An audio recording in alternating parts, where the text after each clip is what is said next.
যুক্ত ক্রিয়াযোগ, সুষুম্না, অন্তর্মুখী প্রাণায়াম, সাম্ভাবী মহামুদ্রা, কপালভাতি শিখতে চাইছেন? হৃদয় পদ্মে স্থিতি হইলে উহার ৮ কর্ণিকা কেশর মধ্যে নীল বর্ণ অঙ্গুষ্ঠ প্রমাণ পুরুষ এই রূপ মুনিরা বলেন। ও পুরাণ পুরুষ সেই বিষ্ণুকে ধ্যান করেন, অর্থাৎ ধ্যানেতে অবস্থিত এবং তদ্গত মন এই অবস্থাতে যোগীগণ তাহাকে দেখিতে সক্ষম হন। এইবার বুঝছো কোন বিষ্ণু? যাহার আদি অন্ত সুর অসুর গণ জানিতে পারেন না, এমন যে ঈশ্বর, তাকে নমস্কার। 1873 খ্রিস্টাব্দে 15 জানুয়ারি লিখিয়াছেন, 5 इंद्रियों को परे मन याने सासा, मन के परे बुद्धि याने बिंदी, बुद्धि से परे ब्रह्म निराकार शून्य निर्मल।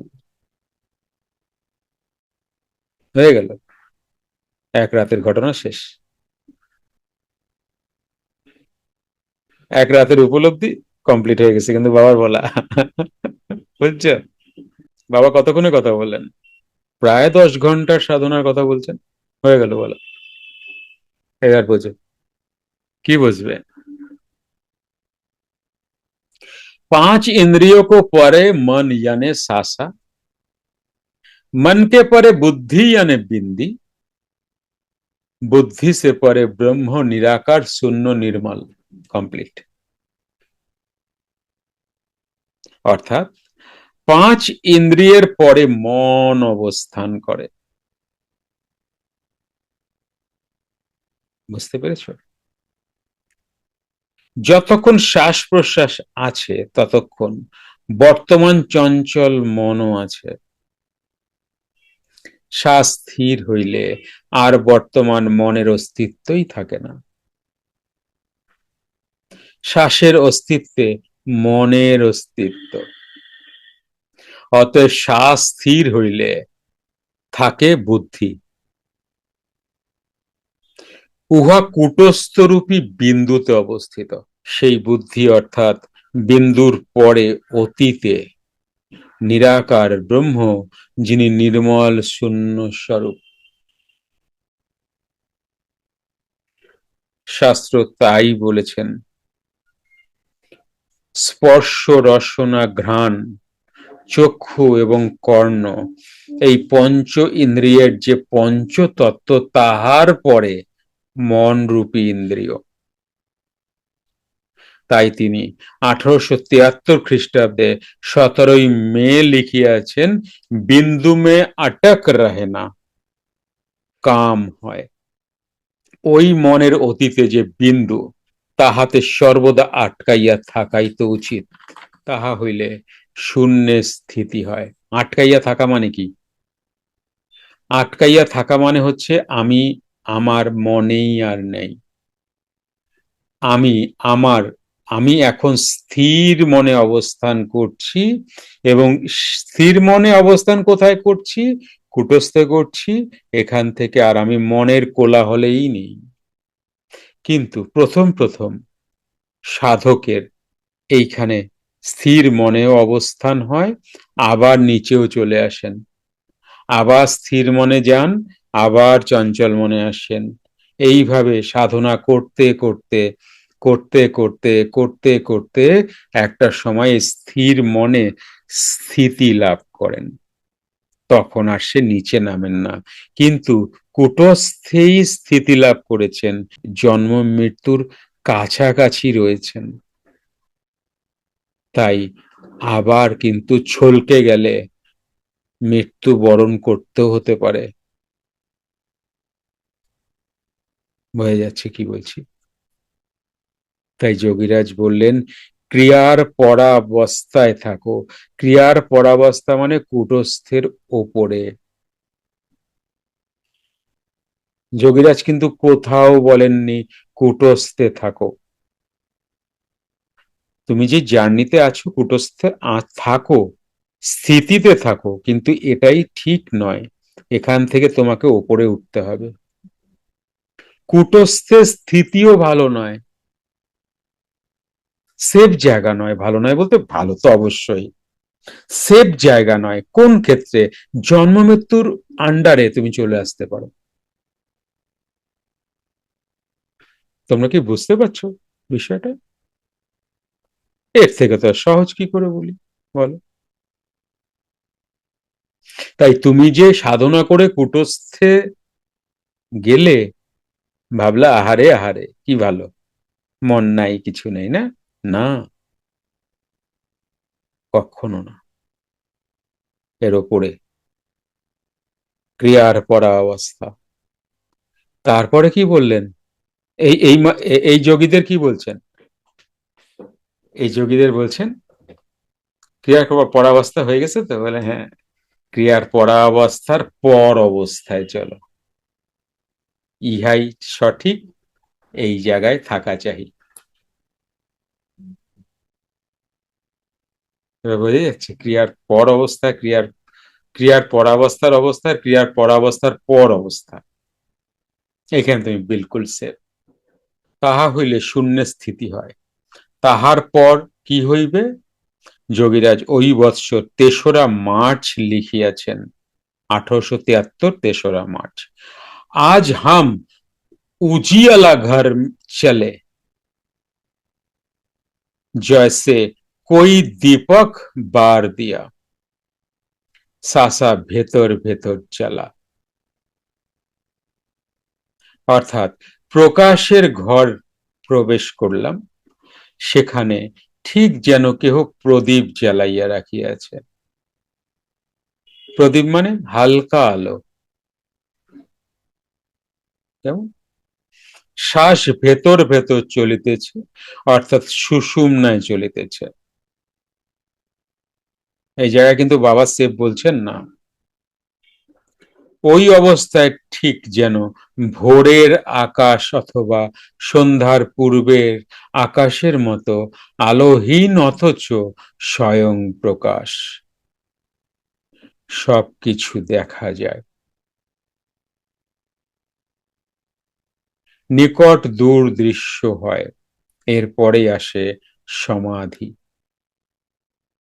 তাই তিনি তারপরেই 13ই জানুয়ারি তাহার সাধন লব্ধ অনুভূতির কথা বলিতে গিয়া লিখিয়াছেন, शून्य भवन और सफा जीप और ऊपर उठा, अब बड़ा मजा, एक उजियाला उससे सब दिखलाता है और कुछ भी नहीं दिखलाता है, उस उससे मन ठहर जाने का नाम समाधि।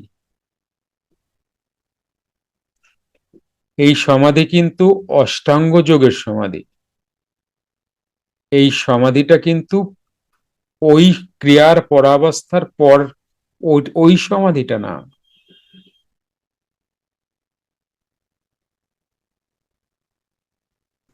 অর্থাৎ সহস্রার চক্র শূন্য ঘর আরো পরিষ্কার দেখিলাম। আরো পরিষ্কার দেখিলাম মানে দেখো, কোনো কিছু দূরে আছে বলেই তো দেখছেন। বোঝার চেষ্টা করো, হ্যাঁ কি না? দেখি মাথা টাথা না,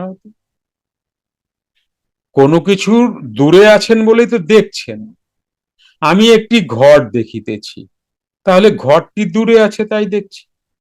এইবার যদি আমি সেই ঘরের মধ্যে ঢুকে যাই, তাহলে আমার কথাটা কি এই কথাটা থাকবে যে আমি একটি ঘর দেখিতে পাইতেছি? আমি তখন কি বলবো? আমি সেই ঘরটিতে প্রবেশ করিলাম, সেই ঘরে এখন আছি, এটাই তো বলবেন। বিষয়গুলো বোঝো কিন্তু। পুরাণ পুরুষ খুব ধীরে সুস্থে পড়বে, আর পুরাণ পুরুষ পড়ার আগে 3টা প্রাণায়াম করে নেবা, নাহলে কিন্তু কানের উপর দিয়ে বেড়া যায়, মাথার উপর দিয়ে না। কেন বলো তো? তুমি ফোকাসে আনতে পারবা না বিষয়গুলোকে। জিহ্বা আরো উপর উঠিয়া তালু কুহরে আটকাইয়া গেল, এবং তখন বড়ই আনন্দ অনুভব হইল। কার আনন্দ? স্থির মনের। বুঝতে পারছো? ভোরের আকাশের মতো স্নিগ্ধ উজ্জ্বলতায় সবকিছু দেখিতে পাইলাম, আবার কিছুই দেখা গেল না, কারণ সে অবস্থায় দেখা দেখি থাকে না, যে দেখিবে সে মন থাকে না, কারণ চঞ্চল মন তো ছেড়ে দিয়ে আমি এখন স্থির মনে।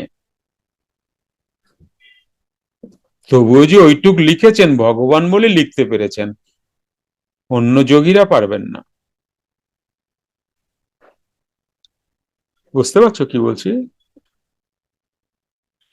অন্য যোগীরা তো মশগুল হয়ে যাবে, লিখবে কখন? তাই তিনি বলিতেন, সেই অবস্থায় মনকে স্থাপিত করার নাম সমাধি। তখন যে আত্মসূর্য প্রকাশিত হয় তাহাকেই তিনি বলিতেছেন সূর্য হি কৃষ্ণ। সেই আত্মসূর্যই হচ্ছে কৃষ্ণ।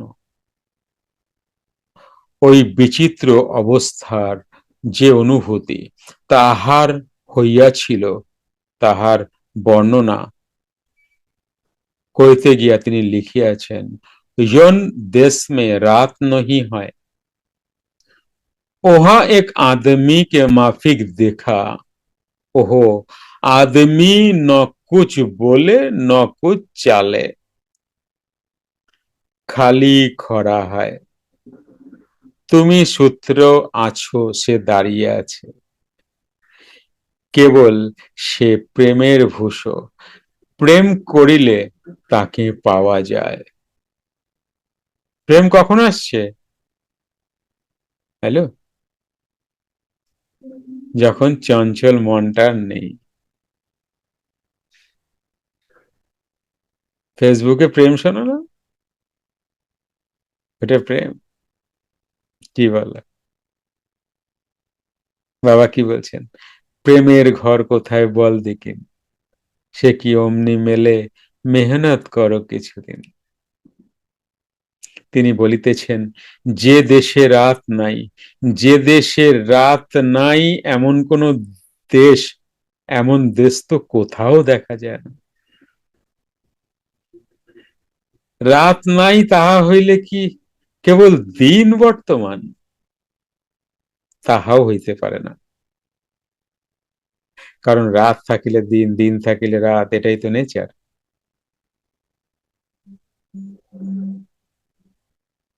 কি বিজ্ঞান কথাবার্তা, বুঝতে পেরেছো? না রাত বলছেন না দিন বলছেন,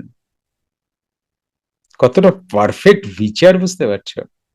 কতটা পারফেক্ট বিজ্ঞানসম্মত ভাবে বাবা বাবা বলছেন সেটা বুঝতে পারছেন? কারণ কোন বিজ্ঞতা ধরেই ফেলুন, আপনি বলছেন দিন, আপনি বলছেন রাত, তাহলে তো দিন থাকবে। আপনি বলছেন রাত, তাহলে তো দিন থাকবে। আপনি বলছেন দিন, সকাল ভোরের মতো, তাহলে তো সন্ধ্যা থাকবে। বলছেন না। দেখো উদাহরণটা কিভাবে দিয়েছেন, ভোরের সূর্য বা সাঁঝের সূর্য বলেননি কিন্তু, উদাহরণটা দিয়েছেন প্রদীপের আলোর মতো। তুমি 3টের সময় আলো জ্বালাতে পারো, প্রদীপের আলো আবার সন্ধ্যার সময় জ্বালাতে পারো, মানে না দিন না রাত। একটি একটা থাকলে অপরটা থাকিবেই। যেমন কেবল সুখ চাই দুঃখ চাই না, তাহা হতে পারে না। সুখ দুঃখ পাশাপাশি থাকিবে, একটা থাকিলে তাহার পেছনে অপরটা থাকিবে। তাই তিনি বলিয়াছেন, ইয়ন দেশ মে রাত নহি, অর্থাৎ যেখানে দিনও নাই রাতও নাই, ভোরের আকাশের মতো স্বয়ং প্রকাশ, এক দ্বন্দ্বাতীত অবস্থা, সেখানে এক মানুষকে দেখিলাম, তিনি কিছু বলিলেন না, নড়িলেন না, কেবল দাঁড়িয়ে আছেন। তখন বুঝিলাম তিনি সবকিছুর মূল উৎস, তাই তিনি দাঁড়িয়ে আছেন, অর্থাৎ পুরুষোত্তম। পুরুষ উত্তম, পুরুষকে প্রাণ, তাহলে ইনি তো উত্তম পুরুষ হচ্ছেন, তাই না? পুরুষোত্তম, কি বলো? জয় যোগীরাজ।